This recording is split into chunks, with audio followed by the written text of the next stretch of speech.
Ravi Prakash Siliconandhra hospital Kuchipudi super speciality వైద్య సేవలు పూర్తిగా ఉచితం. గత 23 రోజుల క్రితం అమరవెల్లి గ్రామంలో మరి ఎంతో ప్రశాంతంగా ఉన్నటువంటి యూకత్పల్లి మండలంలో ఒక మహిళల్ని రేప్ చేసి మరి చంపేయడం జరిగిందని చెప్పేసి బాధితులంతా కూడా గ్రామస్తులంతా కూడా ఆరోపించడం జరుగుతుంది. ఇప్పటికీ 23 రోజులైనా కనీసం నేరస్తుల్ని పట్టుకోవడం కానీ లేకపోతే ఏ రకమైన శిక్ష చేయడం కానీ జరగదని చెప్పేసి బాధితులంతా కూడా వాపోతా ఉన్నారు.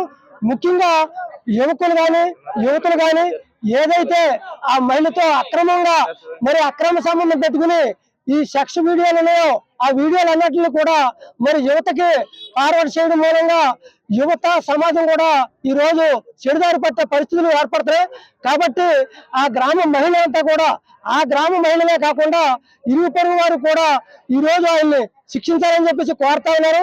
ఆయన్ని శిక్షించే వరకు మేము ఎంత దాకా సరే ఈ పోరాటాన్ని కొనసాగిస్తామని చెప్పేసి మహిళలు యువకులు అందరూ కూడా ముక్తఖండంతో ఈ రోజు ఇప్పటికే జిల్లా కలెక్టర్ గారికి జిల్లా ఎస్పీ గారికి కొత్తపల్లి పోలీస్ స్టేషన్ లో కూడా ఈ సమస్యపై ఫిర్యాదు చేయడం జరిగింది.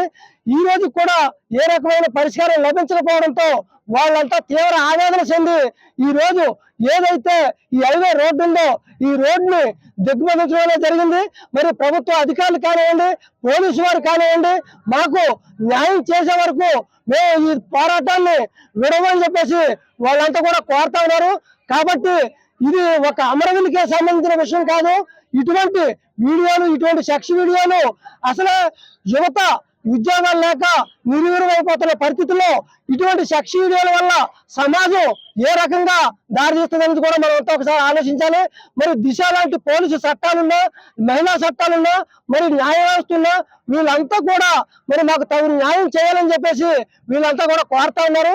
ఆ విధంగా న్యాయం చేస్తారని ఆ న్యాయం చేసే వరకు యూకత్పల్లి మండలంలో సిపిఎం పార్టీగా అదేవిధంగా మహిళా సంఘంలో కూడా మేమంతా కూడా ఈ కార్యక్రమానికి సపోర్ట్ చేస్తా ఉన్నాం. ఆవిడ చంపినట్టు ఎవిడెన్స్ నా దగ్గర ఉన్నాయంటున్నా కదండి, మీరు పక్కాగా అడిగితే నేను అన్ని ఎవిడెన్స్ చూపిస్తాను.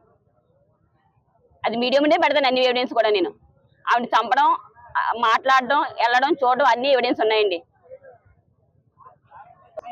సార్ మీడియా ఫోన్ చేసి నైట్ కూడా ఇచ్చామండి ఇంకో రిపోర్టు, దానికి కూడా రెస్పాన్స్ లేదు. మేము ఇలా మీడియా ముందుకు వెళ్తాము ఆయనకి వెళ్తుంటే మిమ్మల్ని కూడా చంపుతామని ఒక అరగంట కింద కూడా మాకు బెదిరింపాల్సి వచ్చాయి. గ్రామంలో ఉంటే మమ్మల్ని చంపేస్తారేమో మేము రోడ్డు మీద వచ్చి కూర్చున్నామండి. వాడిని ఏమంటే తక్షణమే పట్టుకొని మాకు చెక్ చేయాలండి. మేము పని లేకమండి ఇక్కడి నుంచి లేకం అసలు. వాడు తక్షణమే మాకు అక్కడ రావాలి. 23 రోజుల నుంచి పట్టుకోలేనప్పుడు మేము లేచి ఇంట్లో కూర్చొని మేము ఏం చేస్తాం, ఇంట్లోకి వెళ్తాం ఏ టైంలో వచ్చి మమ్మల్ని చంపే అవకాశం ఉంది. మాకు మమ్మల్ని బెదిరిస్తున్నారు కదా, వాళ్ళ బెదిరింపుకాల్సి వస్తున్నాయండి 3 డేస్ నుంచి మాకు. ఆ విషయం కూడా మేము ఎస్ఐ గారికి నిన్న కంప్లైంట్ రాసి ఇచ్చాం నైట్ కూడా.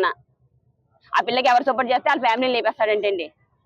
ఇప్పుడు మా వాళ్ళతో పాటు మమ్మల్ని లేపారనుకోండి మా పిల్లలకి దిక్మాలో అయిపోతారు కదా. మరిన్ని వీడియోస్ కోసం ఛానల్ ని సబ్స్క్రైబ్ చేయండి, లేటెస్ట్ అప్డేట్స్ కోసం వాట్సాప్ ఛానల్ ని ఫాలో చేయండి అండ్ లింక్ డిస్క్రిప్షన్ లో ఉంది.